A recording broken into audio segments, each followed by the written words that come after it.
ответственности руководства и сотрудников Свердловского РОВД за бездействие в отношении провокаторов и незаконное задержание мирных граждан.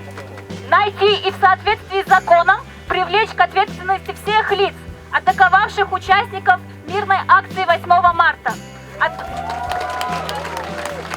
а также найти и привлечь к ответственности заказчиков этой организованной группы, нападающих в колпаках и масках.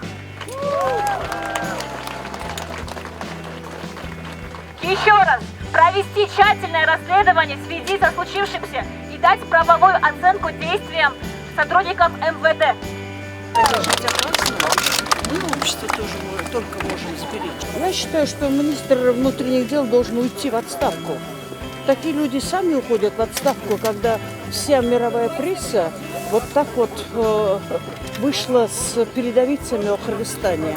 Еще раз хочу сказать, мы столько делали, десятилетия, для того, чтобы демократический имидж страны создать, удерживать. И вот так вот можно в один день выплеснуть из ведра все, что сделано. Я думаю, что ни страна, ни народ этого не позволят. Для нас репутация страны, у нас только есть вот это одно достояние, демократический имидж. И что, сейчас мы позволим кому-то ноги вытирать об этом? Нет, не позволим.